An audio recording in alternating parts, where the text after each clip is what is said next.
But I think this storm has shown that you sometimes get these ancient or more veteran trees that come down. And people can get quite upset because, a lot of these trees have been around for hundreds, if not thousands of years. And we certainly had one example here in Alpington, where I live, in the local park, where a huge oak went over on Friday. And the whole community came out to see it the following day. It was almost like the wake for this oak tree, because in some respects it was really sad. It had lots of little buds on it, ready to spring into life, as it has for the last sort of 300 years.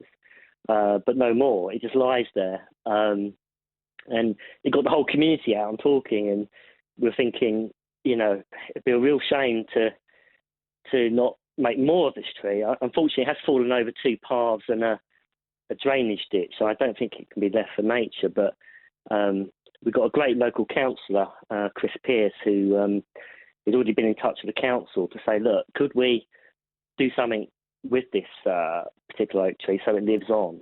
And there's a local charity's been in touch, London Reclaimed. They take sort of windswept trees, some of these big, beautiful trees that unfortunately come over in parks, and turn them into furniture.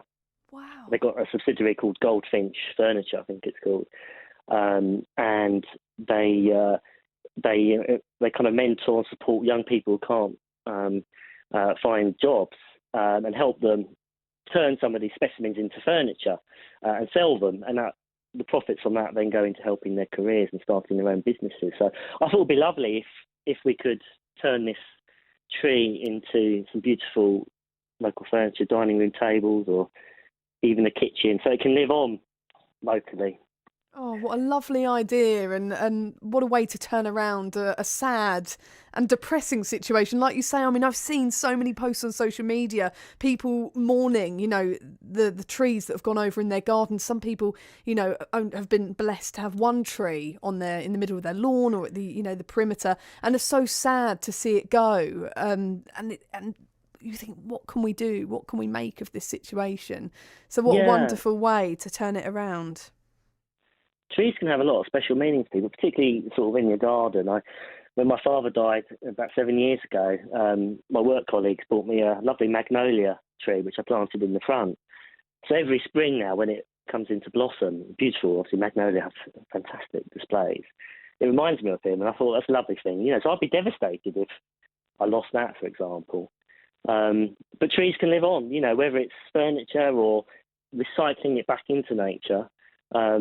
It's not all lost, so we shouldn't mourn it too much. Stephen, thank you so much for sharing your knowledge and your expertise and your thoughts and processes of what's been happening in your forest and in your community during the storm. It's been absolutely fascinating. Come back on the show soon, won't you? My pleasure, and yes, I'd love to be back. So enjoy the rest of your show. For those listening who want to check out your nature cam on Instagram, where can they find you? If they go to Billet, that's BILLET .wood, they can see all the strange adventures we get up to. Steve, thank you. Come back soon. We love hearing your updates out deep in the forest, and also getting that insight into the trees and the community as well, and just realising the attachment we have to the fauna and the foliage in our area. It does hit hard, doesn't it, when we lose them? So thank you, Steve. You're listening to me, Anna Louise, here on BBC Radio Kent.